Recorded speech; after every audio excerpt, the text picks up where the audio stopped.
Hello, everyone. Welcome to tonight's live chat. Excuse me.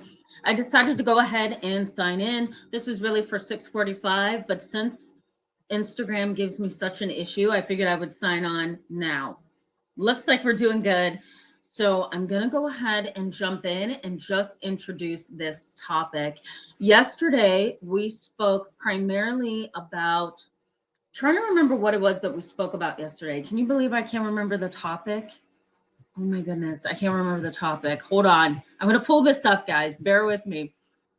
And I should know my own topics, and I really don't know. Oh, we talked about Machiavellian immorality. That's what we talked about. So in tonight's live chat, we're actually going to talk about two things that really is one concept.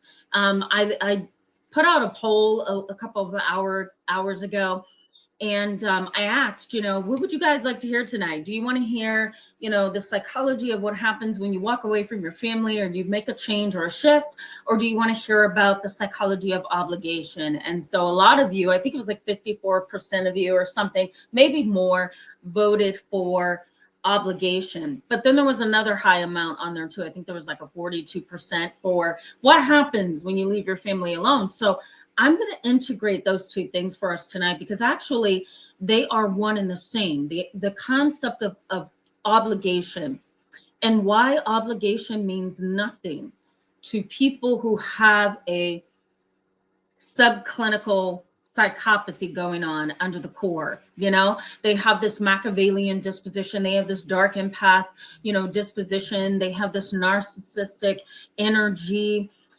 Obligation means very little to those individuals because the rules don't apply to them. The rules apply to everybody else, but the rules do not apply to them. So if you're dealing with a narcissist, a dark empath, a dark character, if you will, if you're dealing with a Machiavellian character, where they have this sadistic edge to them and they like to see trouble and problems, more than likely obligation, and this is backed by research. I'm going to give you some research a little bit later.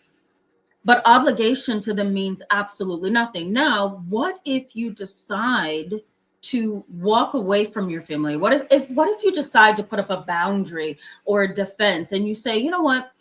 I don't want to be in this dynamic anymore. I'm going to just say hello to you during holidays, or I'm going to just text and email you. I'm not going to call you on the phone. I'm going to build in that distance so I can feel whole again, so I can find myself and really start to embrace my identity. So let's say that's what you've done.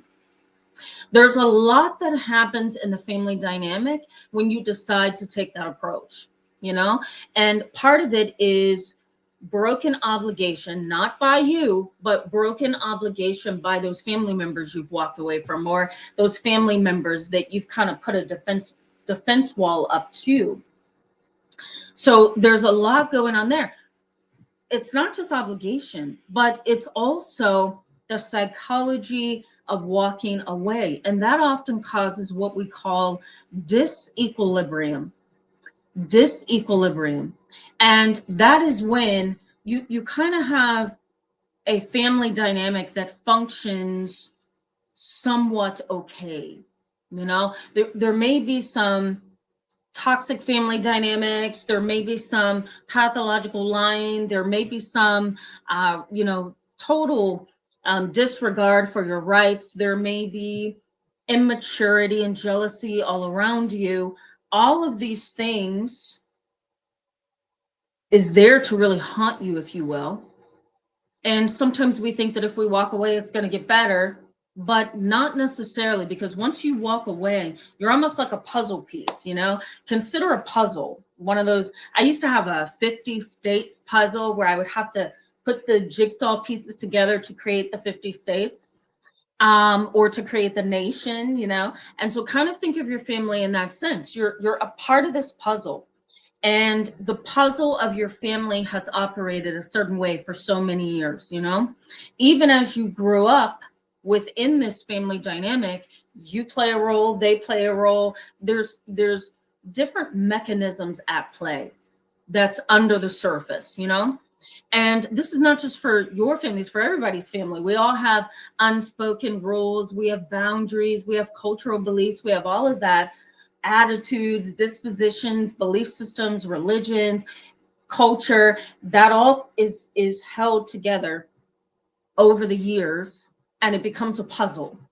If you decide, and we're going to talk about this a little bit more later, if you decide, you know what, I'm going to put up a boundary, I'm going to step back, I'm going to just say, you know what, I'm going to email you, text you, I'm not going to call you.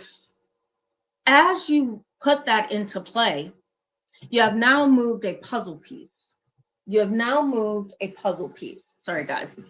You have now moved a puzzle piece that has kind of contributed to the family story, that puzzle, you know? And when you move that puzzle piece, you experience disequilibrium. You can experience it even if you don't want to be a part of your family. It's the process of trying to figure out, how do I live without them? How do I live with less of them involved? How do I maneuver myself in this new life of mine, you know, where I'm taking these powerful stances of independence? How do I navigate this, you know? And so all of that challenge is disequilibrium for you, at least up until a certain point. You may gain some stability. We'll talk about that a little bit as well. So that's disequilibrium for you, but it's also disequilibrium for them as well, right? Because again, you are part of the puzzle and you've moved a puzzle piece. And so the video that I did many years ago, and I'll try to post it before I go off tonight in the description box. It's a video that I did a couple of years ago on how to deal with toxic family once you leave them alone, because you're going to need a whole new set of tools to deal with this family that you've decided not to be a part of, right? Now, how does obligation factor into this? Obligation is defined by psychology as a human sense of duty and responsibility. It's a human sense of duty and responsibility. There's also what we call shared intentionality. Shared intentionality. That means that we are intentionally doing things. I'm intentionally doing things, and I'm also intentionally doing things to make sure that our relationship works, to make sure that we are connected. In a toxic, dysfunctional family, there is no shared intentionality, right? Nobody is doing anything intentionally to make that person feel loved, to make that person feel accepted and approved of, right? To cause you to feel validated in any way. There's no shared intentionality. There may be some love and affection on your part to that family member, but the reciprocal nature is probably missing there, you know? There's no human sense of duty and responsibility. Now, let me also say, because I'm going to drop some new terms for you before I go to the chat box and see what you guys are saying. But let me just say that in the field of psychology, obligation, family obligation, it typically has two factors. I'll start there. Family obligation typically has two factors. One is a demanding force. It's a demanding force of agreement. It's a demanding force of agreement. It's also a demanding force of coercive, I'll put it that way, coercive qualities. So here's what all that means. My obligation to you as a family member is we have agreements that the relationship has to be healthy, that the relationship has to be respectful, that we have to be able to communicate with each other in a humble and clear fashion. There has to be open communication, right? Those are kind of like reciprocal agreements, whether they're spoken or not, right? The both of you understand that our relationship has an obligation.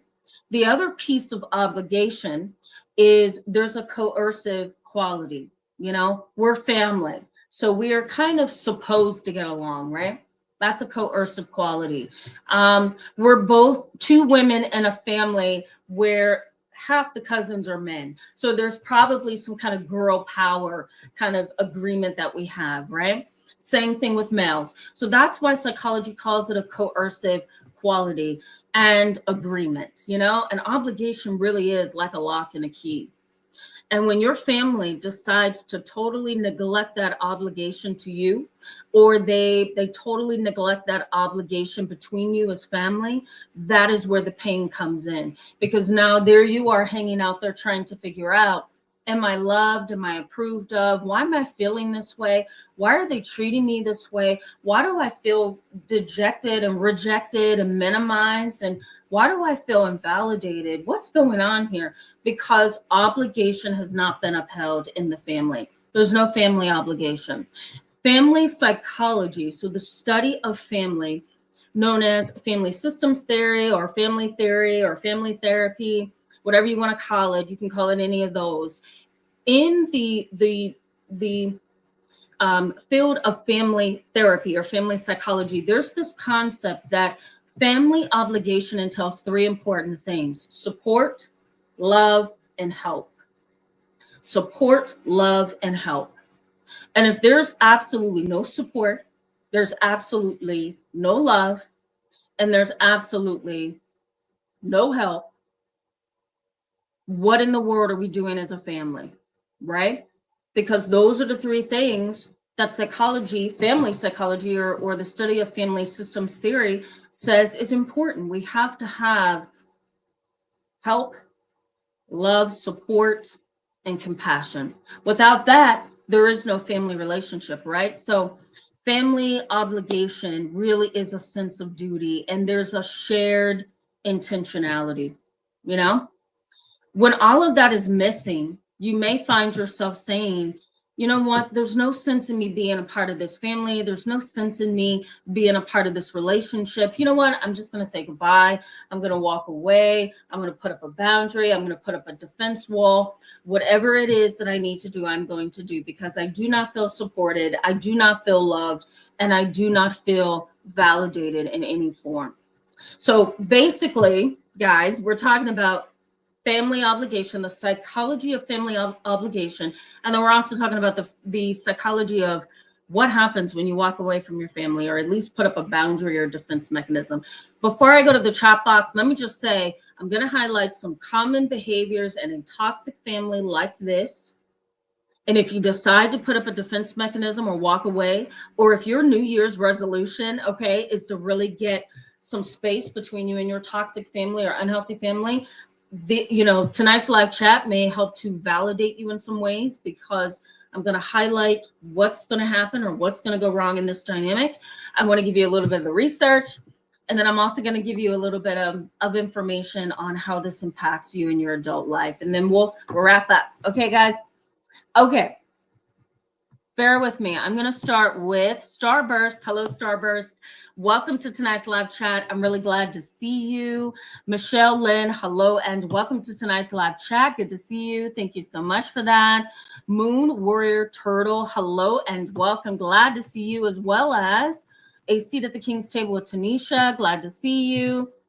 Glad to see you, Fairy Girl. Welcome, welcome. 710 Golden, I hope I said that correctly. Hello and welcome. Glad to have you in tonight's live chat. Heaven Bound 777, hello to you and welcome. All right, let's keep moving, guys.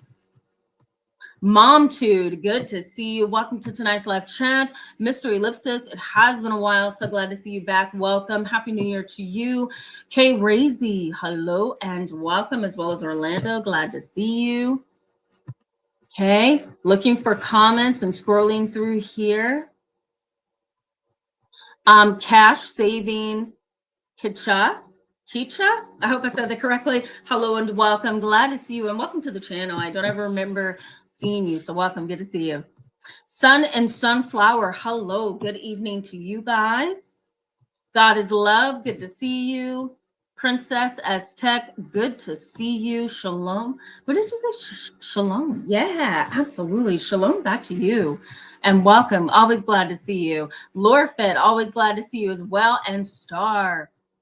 Star says, what a great topic tonight. Thank you. You're welcome. You're welcome. I noticed that some of the audience probably feels like they're not going to relate to this topic, but I think that's why I also built two different topics in one, because I want to make sure that you all feel like you're getting a piece of the puzzle, you know. Empowered woman, good to see you. It's been a little while. Happy New Year to you. Good to see you. Triple X, I'm just going to say thank you for that. Welcome. Good to see you. Kyra knows 144K. Good to see you back tonight. Mama Boom Bam, hello, welcome. Glad to see you. Mama Boom Bam says, I left not to teach a lesson to them. It's because I learned my lesson. Yeah, that's a really good one. Sometimes being in the trenches with your family and going through multiple issues with them, yeah, you do kind of have to leave, right?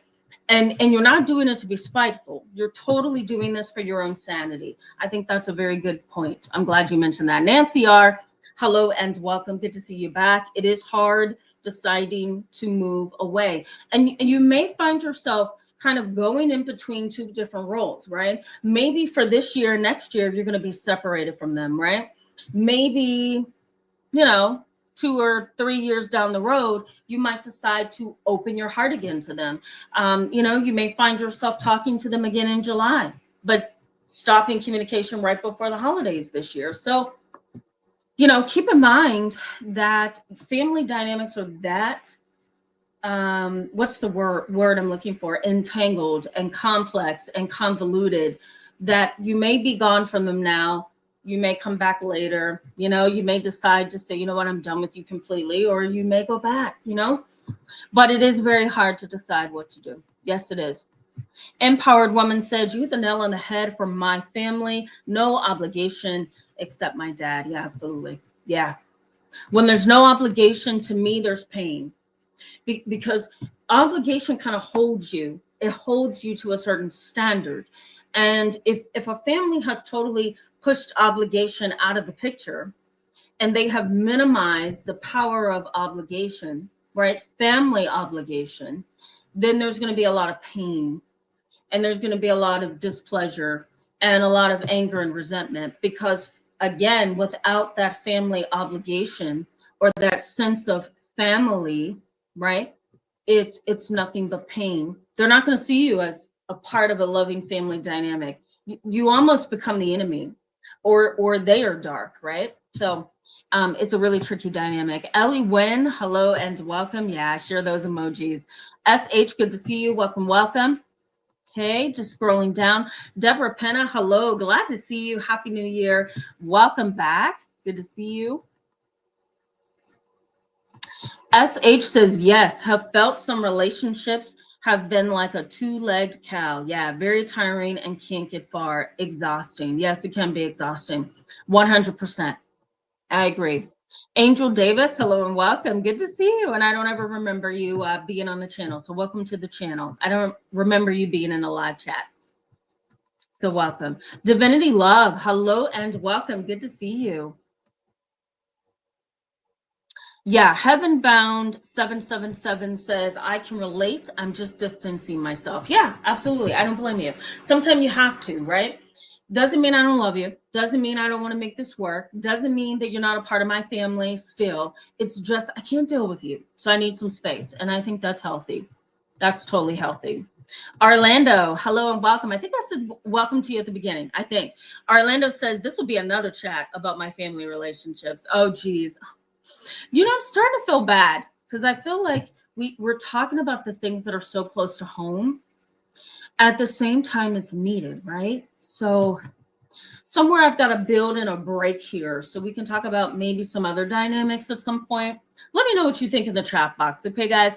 Kay Razy says, is the disequilibrium created because we're literally wired to be social? And when that suddenly stops, even from toxic people, it's like a shock to the system. Yes.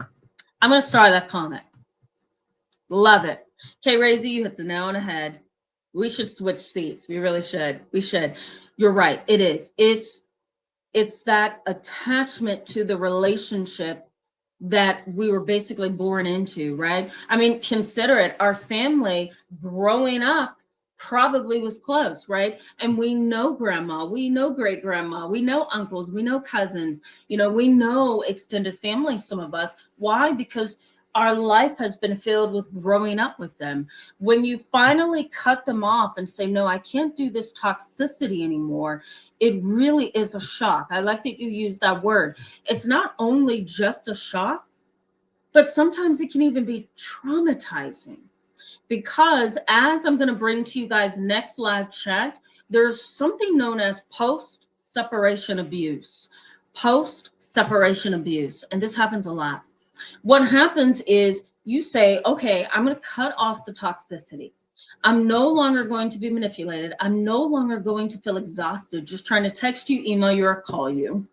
I am done. You come out of that toxic dynamic and you think, and a lot of people fall for this, they think, you know what? It's going to be over. I'm going to be free. Life is going to feel so much better. Everything is going to work out now. Woo, I'm glad that's over, you know? And that's far from the truth, because in most toxic relationships and families, you step out of it, you're going to maybe deal with more abuse. You're going to deal with more chaos. You're going to deal with probably more trauma, because coming out of that toxic relationship is sometimes much worse than just staying in it. Can you believe that? So research in psychology says post-separation abuse is a very likely occurrence. And so, Kay Razy, to what you're saying here, it is a shock to the system, but it's also a shock because of post-separation abuse, because now you have to go through more abuse just trying to say goodbye. And that should not be happening, right? But it does. It happens in a lot of cases. That's the sad part, right? God is Love says, I once heard someone say, anything that costs your peace is too expensive. Yes, I'm going to star that comment as well. I very much agree. My mom says that all the time, and I truly believe that. Yeah, truly believe that. Tammy Nicely, good to see you back tonight. Welcome, welcome. Adila, hello. Happy Saturday to you. Good to see you. And yes, Angel Davis, let me go back to you for just a second. You finally caught a live chat. I'm so glad you're able to be with us tonight. Losha or Losho, I hope I said that correctly. Hello and welcome to the channel. Glad to see you. Losho says, I hope I'm saying it right. If not, correct me. My dad's family all hold a false belief that I have bipolar, so they exclude me, but I don't. My dad lied to everyone since I was young to make his absence look justified. Oh, well, you know, that's a horrible dynamic. If the dynamic is exactly as you say it is, because there's always two sides to the coin, right? But if it is what you are saying to us, you know, it sounds like dad either doesn't know when to be quiet, right, and put up a boundary. Everybody in the family doesn't need to know that, you know, there's an issue, if there is an issue, you know. And I don't like when people label other people just because they think they understand it. So let's say, for example, your dad thinks he understands that you're bipolar, you have bipolar.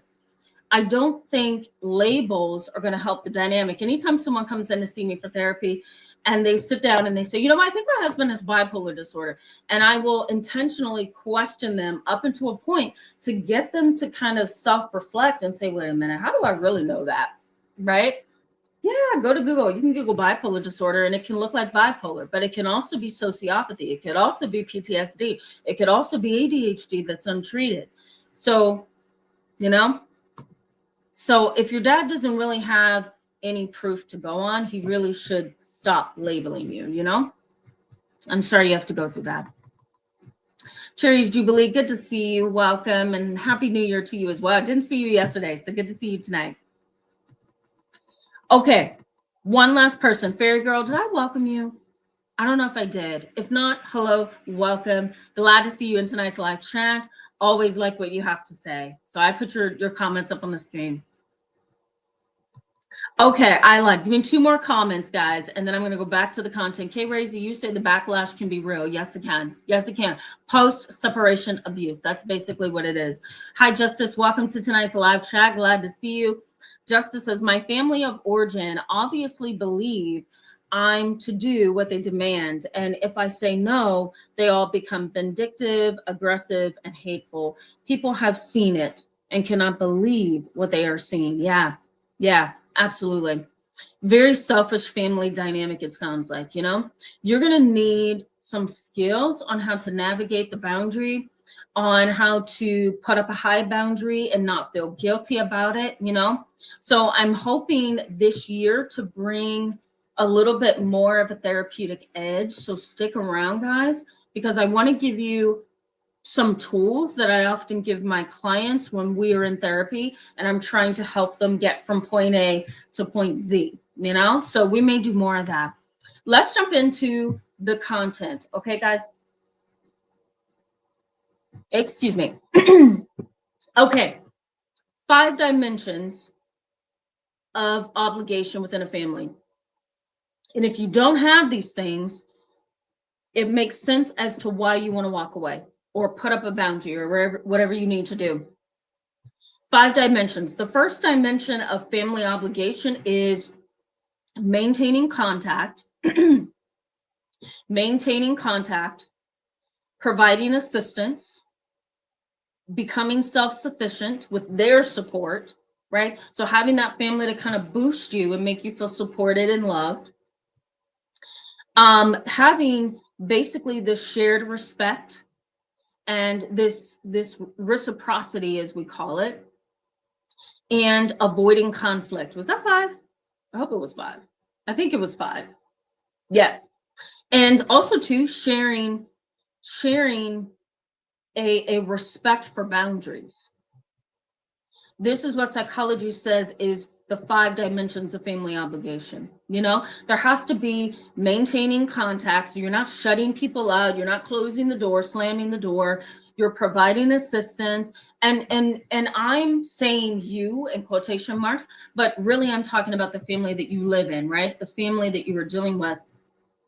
There has to be maintenance of support within that family. There has to be providing assistance and being willing to provide that assistance. There also has to be avoidance of conflict in a way that shows compassion, right? I'm not going to get into this back and forth clashing with you because I respect you, right? There has to be a shared respect of boundaries and self-sufficiency. Without these dimensions, it's really hard to exist within a family dynamic and call it healthy, because the family is not doing any of those 5 dimensions, you know? And so there you are in this toxic dynamic. Now, research suggests common behaviors within these toxic family dynamics, which often causes most people to say, you know what, I'm going to walk away. I cannot do this anymore. Common behaviors would be guilt and blame, right? So stirring up your own guilt, making you feel guilty for making a decision, putting up a boundary, you know, having a request. You know, families who are complex and toxic, they cannot take any shifts in the dynamic. Remember I said most families like this are in a state of disequilibrium. Imbalance is where they exist. And so any shift to the dynamic causes problems. And usually if there's a shift in the dynamic, you're going to feel some guilt. You may also be blamed. There may be tons of justifications, tons of manipulation, triangulation. You know, there's a disregard for collaboration. I'm not going to collaborate with you. I'm done. My obligation to you is out the wazoo because I'm not. It's out the window. It's minimized. You know, I don't want to have that sense of obligation with you. Forget it. You know, that's kind of the attitude of these toxic families. I don't care to know you. I don't care to love you. I don't care to support you. So there you are, right? Feeling alone because there's a disregard for collaboration. I don't want to help you kind of disposition. There's no sense of fairness within these families. And there's something known as pathological equilibrium. Okay, that's a new term I'm dropping. Pathological equilibrium. You know what that means? Basically what that means, guys, is I am trying to, within the family that is very toxic and unhealthy, I'm trying to build some stability within my family, but I'm doing it in all the wrong ways. You know, in order for the family to feel balanced, they have to act or behave in a way that's unhealthy. An example of this could be getting on drugs to try to cope with stress, really overstressing the hospital system, by signing yourself into the hospital multiple times, and every time there's a family problem. Lying and getting on social media and creating bizarre information, rumors, creating chaos online. Those are all pathological ways of trying to find balance. And families that are toxic, dysfunctional, and they feel like they should have absolutely no obligation to you, there's no respect, there's no love, there's no compassion. These kind of family members engage in pathological equilibrium. I'm trying to find some balance, but I have to do it in a way that feels okay to me. And it is dysfunctional. It is dysfunctional. Getting on drugs is one example, you know, becoming an addict and staying an addict, maybe giving your child drugs, you know, that happens in these toxic family dynamics, you know. Becoming promiscuous, selling drugs, abusing prescription drugs, doctor hopping. I'm trying to think of some more things.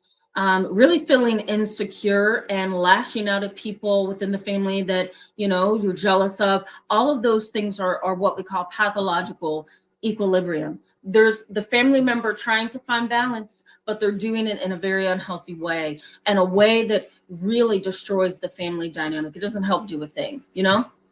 There's also poor acquisition of skills. Poor acquisition of skills. When you've grown up in a toxic family dynamic where there's no shared duty to respect and to love and to care about you, it is possible that you don't develop the skills that you need over time. And so relationship skills may be lacking, you know, personal insight may be lacking. There may be confidence that you're lacking. The ability to maintain stability in your own life could be lacking. And this is not your fault. It's because of the family's disequilibrium and what they continue to do to you over and over again. This is the family dynamic of a scapegoat, you know? This is a family dynamic of a black sheep.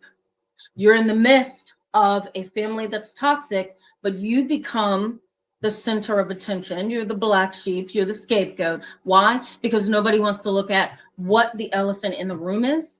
It's a lot easier to just blame Kiki over there, or blame, you know, Billy over there, you know, rather than just pause as a family dynamic and say, wait a minute, this started many years ago. This is intergenerational trauma. This is because mom and dad, you know, but this is the dynamic of these kind of toxic, unhealthy families. You become the black sheep and the scapegoat. That's just how it goes, you know? And like I said, there's no sense of fairness, you know? So here you are trying to exist within a dynamic that's not fair. And it can really, really get to you. It can make you feel very unloved and insecure, right? Now, research in psychology suggests that if you have a family that is supportive and loving and caring, and their sense of obligation to you is respected, right? And it's embraced. My obligation is to love you, support you, and help you, right? Provide stability, avoid conflict. When that obligation is not there, psychology says that you not only can struggle many years of unsuccess, right? So many years of family and personal chaos and disequilibrium, but your well-being also goes downhill. And something known as conversion disorder can also become a part of the puzzle.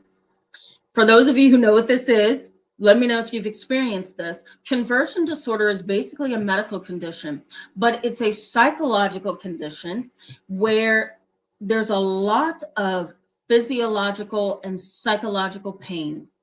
Your body may actually be going through physical pain, okay? Migraines, headaches, you're sick all the time, chest pains, muscle tension, muscle spasms, you know, excuse me, you may also have central nervous system problems where, you know, you shiver and you shake like you're cold all the time, you're sweating all the time, you're feeling overwhelmed, right? Your system is in constant fight or flight.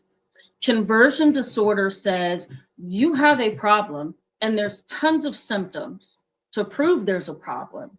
But is this more of a psychological response to stress than it is a medical response to stress? And most medical doctors will say you're going to have to get into therapy because you're having a psychological challenge that is causing all of these symptoms, and we can't fix it on this end, you know? So conversion disorder is something that's likely to happen when you are in a family dynamic that is full of chaos, full of toxicity. There's no true family obligation, and here you are trying to survive. And so sometimes you internalize all of those hurt feelings and all of those thoughts that you have about your family, and those symptoms start to come up. And so that's conversion disorder. That's the sad part, right? Because it's like you're being punished for just being part of a family. But it's the stress, the acute and chronic stress that the body is under for too long. Too much fight or flight mode, running like an engine, can really break you down physiologically, you know, and you kind of acquire medical symptoms. One last thing before I go back to the chat box is psychology also suggests that when it comes to family obligation and walking away from your family or putting up a boundary, psychology suggests that once you walk away or once you put up that boundary, something known as primitive defense mechanisms comes up. Primitive defense mechanisms are often triggered in family members: avoidance, denial, jealousy and competition, you know, displacement. If you guys are aware of this, displacement is basically, I'm going to take all my feelings and displace them onto you. You know, I'm mad that I'm not as intelligent as you, so I'm going to go ahead and displace my anger onto grandma over there. Or you've been the favored baby of the family. So instead of me getting upset with mom and dad, I'm going to get upset with you. So there's displacement. There's also repression, right? You're kind of stuffing things. There's regression, where you almost regress to a previous developmental level. You know, we're going to talk about that in just a minute. When I tell you how this impacts you, I'm going to bring up something that most of you probably have experienced but didn't know what to call it. So we're going to get there. And I forgot the ones. Oh, acting out. That's the other thing. Acting out is another primitive defense mechanism. Okay, guys. So research in psychology says you can experience all of those defense mechanisms within the family as well. Okay, let me go back to the chat box. Take a little bit of a break here, and then I'm going to give you how this impacts you. God is Love says, I have always been the bad one in my family, maybe the scapegoat. Yep. If anything goes wrong, just blame it on me. Yeah, absolutely. It's easier. God is Love. It's easier. Kelly Johnson says post-separation abuse. Yes, I'm dealing with this. I feel that personally, it's in part because my central nervous system is starting to calm down and I'm able to process the abuse, lies, and scapegoating. Yeah, most likely. Once you come out of that traumatic situation, you can better process what happened to you. But you have to develop that distance, right? So that you can see it in an objective way. It's a little hard to be in the trenches, right? And in the trauma and see yourself. You really do have to come outside of that, go outside of that so that you can see what's going on, you know? Sometimes though, once you come out of that toxic dynamic, post-separation abuse can then pull you back in. Why? Because that mother over there that's a narcissist that you want nothing to do with has decided to text you, email you, right? And leave long voicemails on your machine telling you how wrong you are, how angry she is, right? And so all of those behaviors from this narcissistic mother, for example, just pulls you back in, even if you don't communicate. Just hearing these things, reading the texts and the emails can pull you back in. And so that's why we call it post-separation abuse. Sun and Sunflower says, the shock being separated put me a high level of anxiety. I had to really work through that. Yeah, you do. I'm sorry to hear that, Sun and Sunflowers, but you're right, you do. Versed, I hope I said that correctly. Hello and welcome. Glad to see you in tonight's live chat.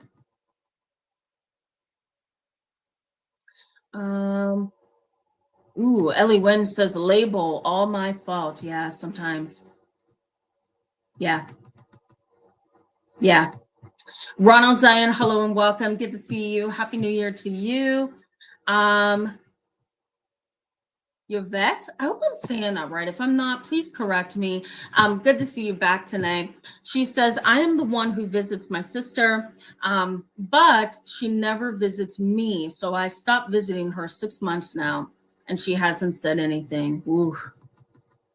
You almost have to ask yourself, is her silence saying anything, right? Is there some disequilibrium here? Has her world kind of been thrown off by me not being in contact? And if so, is her silence speaking? Because that's a language too, you know, just not saying anything at all is a language. Ronald Zion says, whenever you decide to cut unhealthy ties, here comes the shaming. Yeah, the shaming, the blaming, the manipulation, the displacement, right? And the post-separation abuse. Yeah. Okay. Nancy R says, I always like the videos. Well worth that commitment. Yeah. Thank you so much for that. I appreciate you. Okay. Bear with me, guys, as I go through this. Orlando says, Tamara, keep bringing the fire. It helps normal people make sense of mental illness. Thank you, Orlando. I'm so glad to hear that. I feel like we talk about the most difficult subjects, but it's worth it in the end, you know? Fairy Girl also agrees. Fairy Girl says, my therapist asked, what was I afraid of? I said they would be mad. And she flatly pointed it, sounds like they are mad no matter what you do for them. Yeah, that is so true. What a good comment from a therapist. I love that. Yeah, they're going to be angry no matter what you do. Yeah, I like that. I like that a lot. Kay Razy says, is that where the existential guilt comes in? It can. Existential guilt is basically like this spiritual guilt that says, what am I doing? Am I doing the right thing? Am I experiencing what I'm supposed to experience? Am I making the best decision? Am I a bad person or am I a good person?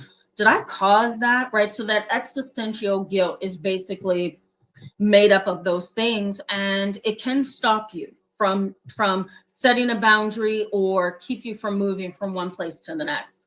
So I would say, Kay Razy, yes, that could be it. Yeah. A seat at the King's table with Tanisha says, Tamara, there's no putting up boundaries with the fam. They see it as disrespectful. Absolutely. I hate to say that, but a lot of families do. Consider ethnicity and culture. You know, there's one side of my family, which is the African-American side of my family. They are very rule bound and oriented. You know, you must say, yes, ma'am. You know, you must, you know, respect everybody, even if they disrespect you, you know. But it's not also just the African-American side of my family. It's the Native American Apache side of my family. It's the German side of my family. You know, it's the African side of my family that has a different view. So consider culture as well.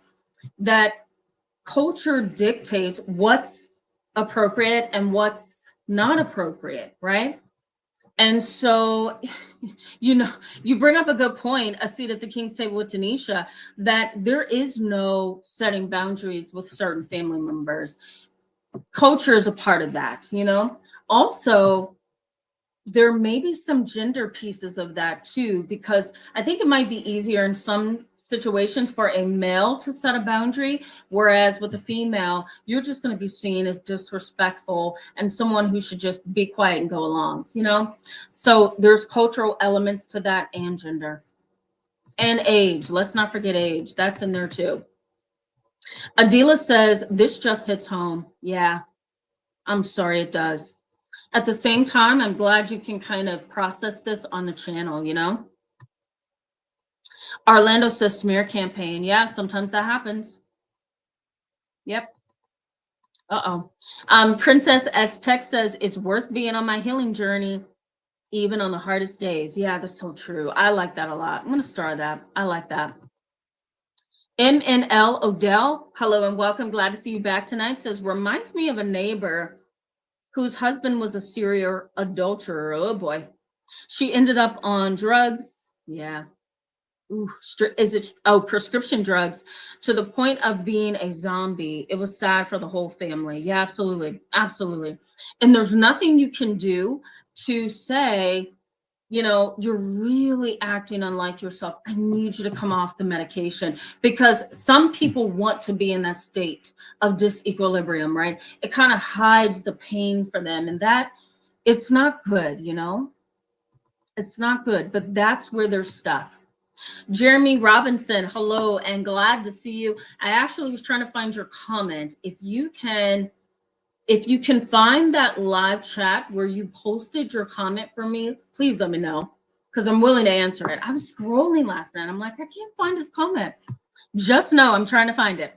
Jeremy Robinson says, I remember when I got back from the doctor, my older sister came over to visit, and I told her that the doctor said I should change my eating habits. My mom goes, what's going to cook? Oh, who's going to cook? I'm sorry. He says, my mom goes, who's going to cook? Well, I might need you to help me. Remember, family obligation. Family obligation is support, love, and help. And so to say, well, who's going to cook, says, this is all on you. I would cook for you every day, Jeremy Robinson.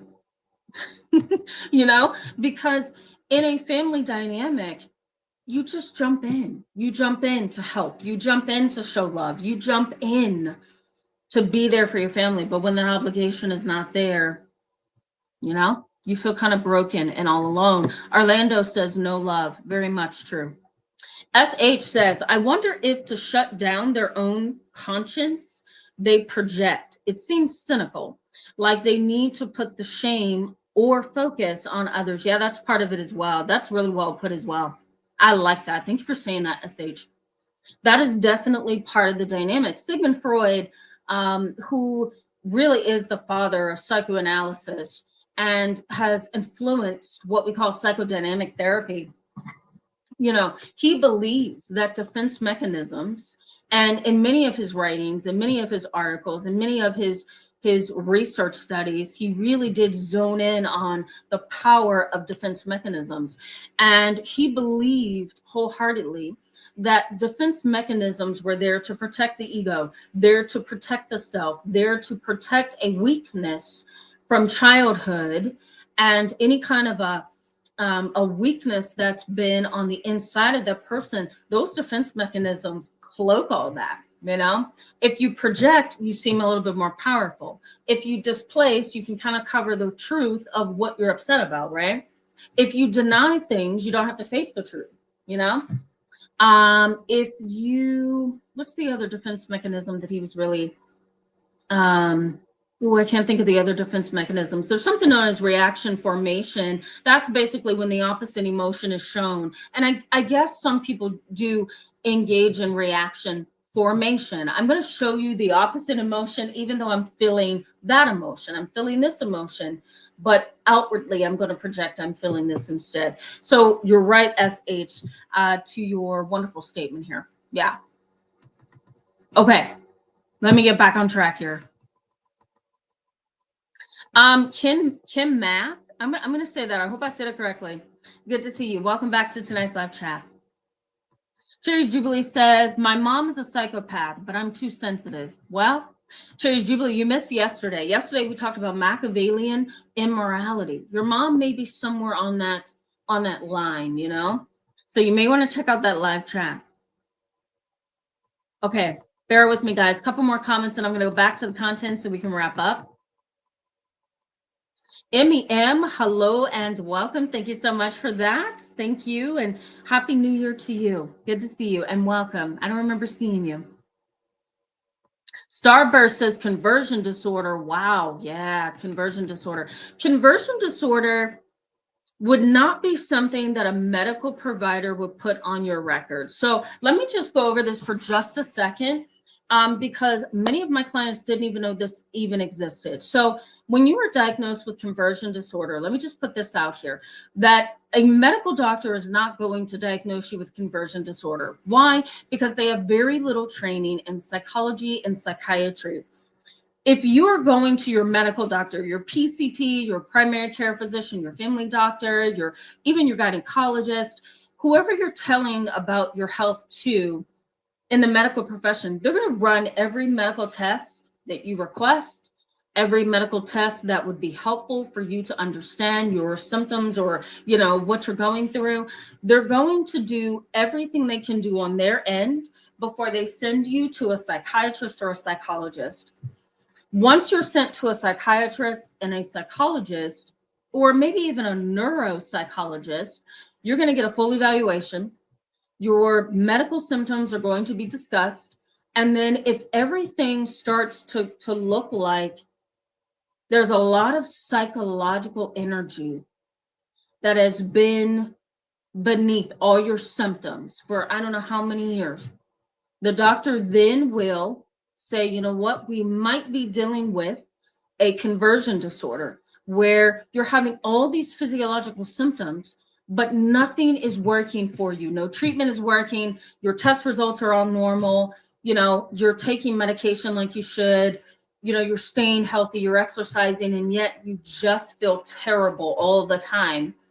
That's when a psychologist, a therapist is probably going to diagnose you with conversion disorder. Okay, guys, I wanted to throw that in there because, first of all, Starbros, you were shocked about that. Secondly, some of my clients have come to me just because they have conversion disorder.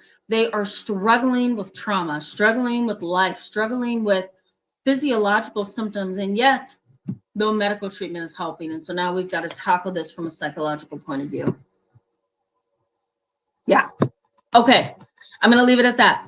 Stark, sweetheart, hello and welcome. Glad to see you in tonight's live chat. I don't remember seeing you. So welcome to the channel. Stark says, your work is so important and meaningful to so many. Thank you for continuing these live chats. Huge hugs and prayers to those watching. Oh, and hit that like button. Thank you so much. That's so sweet of you. So sweet of you. I really appreciate that. Thank you. That's so kind of you. Bossy Truthy 15, hello and welcome. Good to see you back. Okay, for a few more comments, guys, and then we're gonna go back in.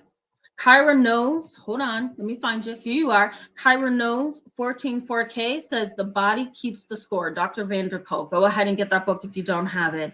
I have that book. Not home. I have to go to my office.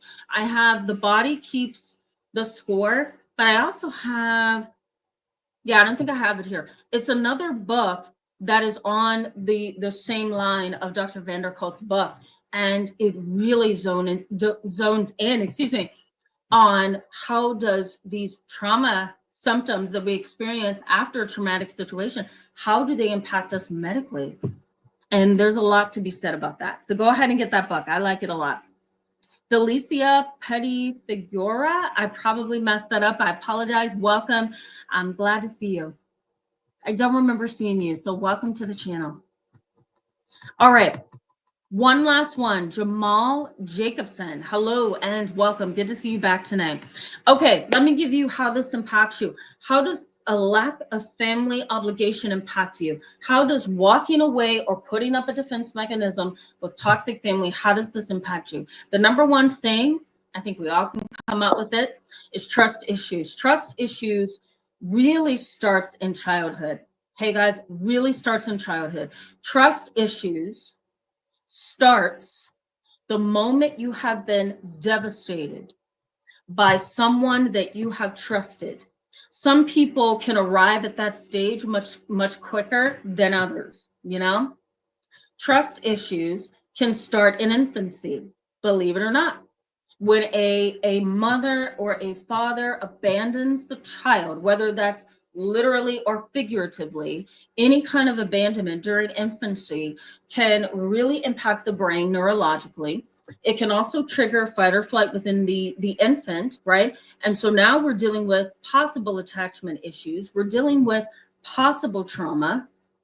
And as that child develops over time, if there's more moments or experiences of abandonment, disequilibrium, it is likely that trust issues can become an issue for you all the way up into adulthood. And it can stay with you until the end of your time. you know? So trust issues really does begin at infancy. It starts really if there's a very poor, anxious, or avoidant attachment, and not at the fault of the baby at all. It's the parents, it's the circumstances surrounding the infant that can cause attachment issues. And so once we start having attachment issues, and once we are experiencing childhood trauma, relational childhood trauma, I should be more specific, that's when trust issues can begin. What happens when you have trust issues and you have continued to be abused, neglected, disregarded, and unloved for your entire childhood? What can happen? A host of things can happen. Psychology says, however, that there's one thing that you might experience that's common, and that is called schizoid fantasy. You know what that is, guys? You guys are probably like, what? Let me get to Google. My client this week, I talked to her about schizoid fantasy, and she's like, what? What does that mean? So basically, schizoid fantasy is this, that you've had these negative experiences in your family. You have trust issues. There's fear of abandonment. There's disequilibrium. What does the mind do to protect itself? What does the mind do? It retreats. It goes within, right? And it the mind and the heart says, you know what? I can't do this. This reality is so painful that I'm going to develop imaginary friends. I'm going to develop an imaginary world. I'm going to develop this mentality of being Alice in Alice in Wonderland. I'm going to develop this invisible audience that can watch me sing, can watch me perform, watch me play this game. I'm going to invent this place in my mind that gets me away from this unbearable pain. And I know I'm over the age of 6 years old, right? Because children have fantasies, right? Children have imaginary friends. But when it comes to schizoid fantasy, we're talking about an adult. And it's kind of this mental place that you kind of just seep into, right? You kind of sink. That's the word I'm looking for. Because that's the only solace that you have. So schizoid fantasy. The other thing is you can be in a constant state of family impairment. A constant state of family impairment. You know, you grow up, you become an adult. You've had this terrible time. Your fight or flight mode is constantly kicked in action. You have no mental peace. You have no psychological peace, right? And so you kind of, especially if you don't know how to put up a boundary or you don't know how to get out, you can feel stuck in this constant state of family impairment. You know, everybody is just impaired and you find yourself stuck there, you know. You may also desire a place of homeostasis wherever you can find it. Homeostasis, a balanced place, right? A controlled place. You desire that and you look for it wherever you can find it. Sometimes schizoid fantasy is a way. It's a way that people find that homeostasis, you know? As sad as that is, some people find their homeostasis there. There's also poor adaptation as an adult, you know, poor adaptation. It's hard to adapt. You grew up in a family where family obligation wasn't upheld. There's no love, there's no compassion, there's no sensitivity, there's no validation. Then it's going to make things very difficult for you to you know, be able to adapt to as an adult, right? Poor adaptation. You may also have what we call paralyzed independence. Paralyzed independence. It's not that you can't be independent, it's that you're paralyzed at this point, right? You've experienced so much chaos and trauma that you literally are in freeze mode. And so there's a paralyzed independence there. You may also find yourself kind of the victim of what we call maladaptation. Oh, if I can say it. maladaptation, or I'll put it this way because it's a little bit easier, abnormal adjustment. That's a little bit easier. And so when you're dealing with abnormal adjustment, you know, you're looking for different things in your world to give you that peace of mind, but they're all the wrong things, right? And so it could be drugs, it could be you know, having multiple affairs, it could be becoming a sex addict, it could be, you know, abusing people in relationships, you know, it could be gambling, it could be drugs and alcohol, it could be anything. And really, it's an abnormal adjustment phase that you're going through. I'm having a hard time adjusting to life. So I'm pulling in all these different elements and hope I can find some stability, you know? Let's pause here, guys, okay? Because next week, I'm going to talk about post-separation abuse, and I'm going to be pulling from this conversation. So I'm going to pause here tonight. This is a lot, right, guys? Keep in mind, family obligation is that ability to experience. Family obligation says that you are allowed to experience equilibrium or homeostasis. You are allowed to experience love, help, and support. And obligation is a coercive quality, right? It pushes people to do things for you in the family. That's of love and support. And without that family obligation, you are likely going to experience complex PTSD, you know, or some of the things that we just talked about, you know, trust issues, all of that. It's a lot, right, guys? Okay, I'm going to go to the chat box and then we can wrap up. It's a lot. Tell me in the chat box or in the comment section if you feel like your family has had any kind of family obligation to you over the years, you know. I will, you know, self-disclose and say my family up until a certain point, and this was way before I was even born, I look at family photos, I look at family photos and I can see the family obligation in my family, you know. I see that obligation. I see pictures of family members, mixed race family members, you know, and I see their culture and their identity in photos. And then on top of that, I also see this loving bond between family members, and it literally lasted. It looks like through all the photos, my grandmother took photos like you wouldn't believe. We literally have tons of photos. When I look through the photo albums, right around when my younger brother was born, 1991, 1990, maybe to 2000, somewhere around in there, that time space, somehow family obligation kind of took a back seat. And one of the reasons why, you may have experienced this as well, one of the reasons why is because the older generations passed away. And so it kind of cut off that family obligation that my family had at one time. Great grandmother died. My most recent loss was my grandmother. She passed away in 2020. Still feels like yesterday. And all of my uncles, all of my great uncles, my great grandfather, great grandparents, once they died, it cut off that family obligation. So you may have experienced this as well. Figured I would bring that up. Okay, Angel Davis says, walking away from toxic family members is the hardest part, but I had to choose myself and my happiness. Sometimes you do. I hate to say it, but sometimes you do. Yeah. And again, you may have to choose that happiness temporarily, because maybe you being gone can teach them something and you guys can come back together. That's a possibility too, you know? Justice says, I'm the scapegoat, but never realized it until years after my mother died and the smear campaign started. Yeah. Usually when you have loss and death in the family, doesn't it seem like once that person is gone, the floodgates are opened? It's like, oh my God, who are all these, you know, dysfunctional people in my life, you know? It really does kind of open your eyes to a couple of other dynamics within the family. Justice says, setting boundaries set off an explosion, of hate towards me. Yeah, absolutely. Yeah.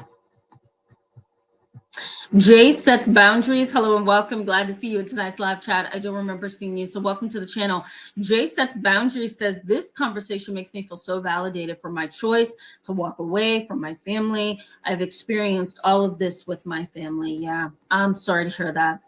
I'm sorry to hear that. At the same time, I'm glad that you can find some validation, right? Because I never want to give false validation. My ethical duty is to make sure that I give you guys well-rounded knowledge that is insightful, that you can grab onto and integrate it right into your experience. I never want to give you false validation. So it's good to hear when you say, oh, this makes me feel validated, because not every family issue is your fault. You're just a part of a very toxic dynamic, you know? Okay. Kim Max says, does anyone eat chocolate to self-regulate? Oh my God, yes. Everything is chocolate for me. Chocolate almonds, chocolate cocoa, chocolate pretzels, you know, yeah, all of it. Yeah. Oh yeah, I'm with you. Okay, looking for more comments. Bossy Trudy 15 says, well, yes, being a scapegoat is really like whatever they, evil people, feeling they make us feel. Did I read that wrong? Excuse me, guys. Did I read that wrong?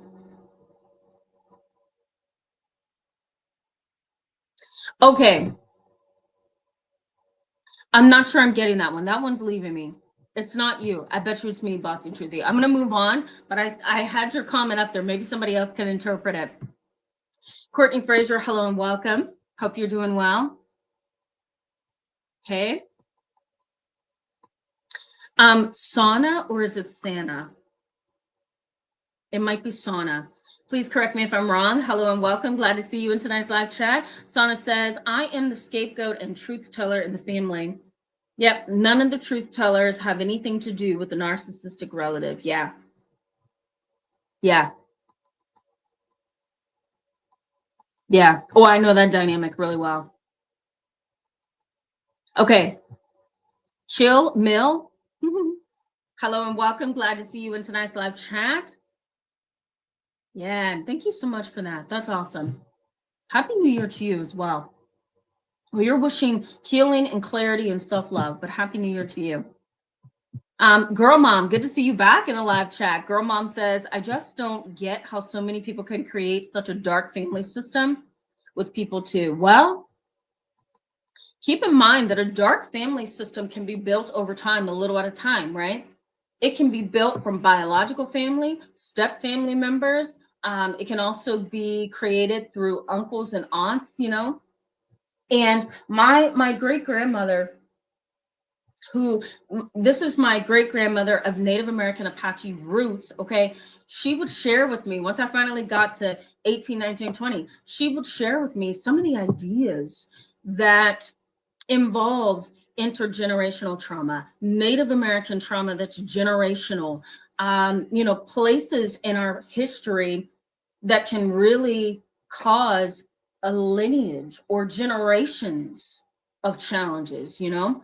And in the Native American culture, primarily the Apache culture, there's a lot of intergenerational trauma there that often is the foundation of destabilized families, you know. And so that's part of my story as well, that my family is so destabilized on one part of my family because of all the generational and cultural trauma that has been experienced. So Girl Mom, you can experience that dark family system for many years, and it can be created in so many different ways.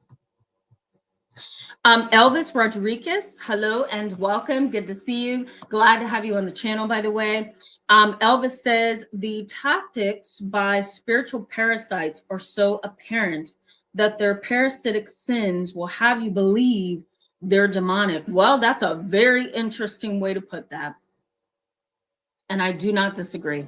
I do not disagree. Yeah. Yeah.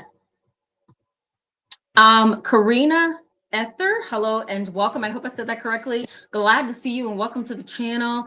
Karina says, all the women in my family are angry at me. Oh, geez. That's not good. That's my mother. The women in the family are like, no. My mom's really strict too, you know. She can be. She can be. Laura Fitz has tolerated too much last year, going no contact this year. I don't blame you. Good for you. Good for you.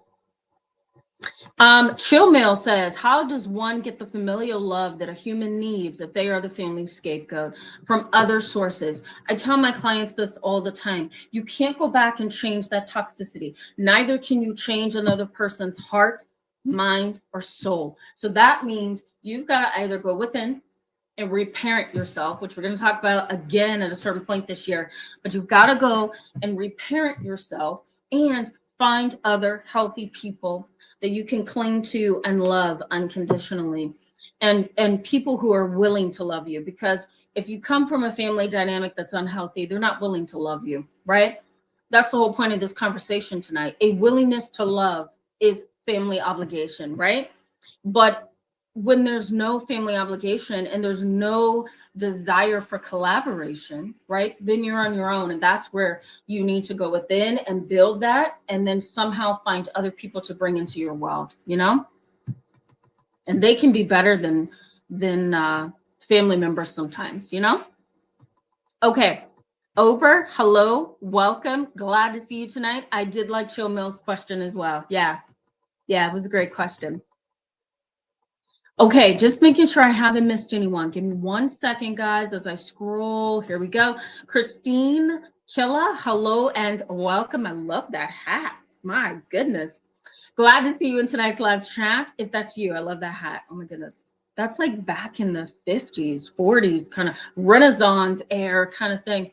Okay, Christine Killa says, I'm dealing with being the only child willing to take care of our Machiavellian sociopathic parents. I'm 57 and disabled, and they make me cook, clean, and provide hairstyling services. Oh my goodness, no. Should we take care of our parents? Probably, yes. That's a moral obligation, family obligation, but that's only when you have had good parents. You have had parents that really have tried, right? If you're dealing with evil parents, then the dynamic shifts a little bit. And that's where you may want to see if their insurance covers an at-home nurse, right? Or caretaker that can take up that role for you. I hate to say it, but it's true. All right, guys. Rebecca, hello and welcome. Glad to see you in tonight's live chat. Rebecca says, I 100% agree with what you said about weakness and the ego mind. Once you are aware of that and can feel your body's wisdom, that grief starts and healing begins. Yeah, absolutely. I usually tell all of my grieving clients, you have to grieve, right? And grieving may look really different for you, but you have to do it. You know, it's like going through a tunnel, right? And you're not allowed to change lanes in the tunnel. For those of you who don't know that, you're not allowed to do that. I've seen some people change lanes in the tunnel and I'm like, really? You know, but, that's basically an analogy of grief, right? You can't get out that lane. Grief is like a driving lane. You can't just get out of it. You got to drive in that lane all the way till you get to the end of the tunnel, and then reassess life and see where you're at. And that's where the healing typically begins. So yes, Rebecca, I very much agree. Sunshine and Beauty, hello and welcome. Glad to have you in tonight's live chat. I'm sorry. So sorry that you're feeling that way. Yeah. Consider this, okay? You say, I really would love a relationship. Consider this, that whoever is supposed to be in your world will be in your world, right? And they will come at a time that is ordained. I often tell my clients things like that. You don't want to force it. You don't want to desire it so much that it absolutely, what's the word I'm looking for? Paralyzes you. That's the word I'm looking for. You really do want to develop some patience, right? How do I kind of pace myself and cope with single life, or not having a friend, or not having a good neighbor? How do I pace myself and feel comfortable in me until that person comes along, or until I find somebody that's equally as interested as I am, you know? And to me, those are the best relationships. Friends, romantic, whatever. I hope that could offer some comfort, you know? But I totally understand where you're coming from. Anne of Hearts, hello and welcome. So glad to see you. Welcome to tonight's live chat. Welcome to tonight's live chat. Cherry Jubilee says, so is it still conversion disorder if you actually have medical issues as well? Yes. So so this is why it's complicated. Let me start my mind over here. So conversion disorder is a diagnosis that usually is applied if you go to a therapist or a neurologist or a neuropsychologist or a psychiatrist. It doesn't necessarily invalidate your medical conditions, right? Because you can have asthma, you can have diabetes, you can have a heart condition, you can have, you know, costochondritis, excuse me, you can have rheumatoid arthritis and still also have a conversion disorder, And a conversion disorder could be, I'm having panic attacks that are unexplained. I'm having aching in my lower legs that is not explained. I'm feeling really drained and tired all the time that is not explained by any of the medical field, So you can have conversion disorder, but also have medical conditions that are strictly medical conditions at the same time. I hope that makes sense. So you can have both cherries jubilee. You're welcome. Thank you for that. That's so sweet. Liberty Can. Okay, we're going to sign off in 5 minutes. Liberty Can, hello and welcome. Glad to see you. Thank you so much for that. Oh, man. I don't know. Would I want a TV show, Liberty Can? I don't know. We'll see. We'll see what God has in store, right? That means I have to be patient right along with you. Sunshine and beauty. Fairy girl, thank you so much for that. And thank you so much. Thank you. I appreciate you. Okay, guys, let's sign off. Helene Webster, hello. Good to see you. Welcome back. Maisha Yangu, I hope I'm saying that correctly. Welcome to tonight's live chat. Good to see you. She says, I've been committed to my toxic family because I felt like I've had no choice. No one else to live with and nowhere else to go. Yeah, I totally understand that. Sometimes there is that obligation, right? Because you have to be obligated to the situation. We'll talk about that at another time for sure. Ash Shakur Whitaker, hello and welcome. Glad to see you back in tonight's live chat. Okay, so they say, based on what you were saying, trust issues are caused by a black swan event or perhaps a series of black swan events. Well, some people might say that. That's an interesting way to put it. Yep. Okay, guys. I have to say this. Mariah Shopton, I hope I said that correctly. Hello and welcome from Canada. Love Canada. If I weren't a U.S. citizen, I would literally move to Canada. I would. Although the snow is, I don't know if I could handle that. You're welcome. And thank you for being on with us tonight. Good to see you and welcome. All right. Making sure I didn't miss one thing. I probably have. Spirit Wine. Whoa. Hello and welcome. Glad to see you in tonight's live chat. Spirit Wine says, I have bad verbal abuse in the house as a child. Yeah, that's enough to cause trauma, Verbal abuse, emotional abuse, psychological abuse, it's still abuse, right?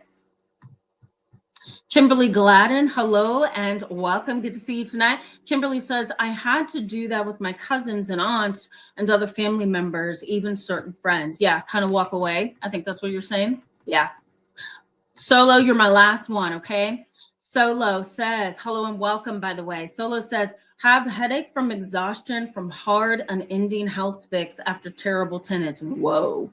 Yeah, terrible tenants can be traumatic, right? Yeah, I'm sorry you're going through that. Guys, I could stay on here all night with you, but I have to go. Totally appreciate you for being so involved in the channel. I'm so grateful for you. So thank you so much. I will continue to bring good content to you. Have a wonderful Saturday and Sunday, and I will see you next week. Bye, guys.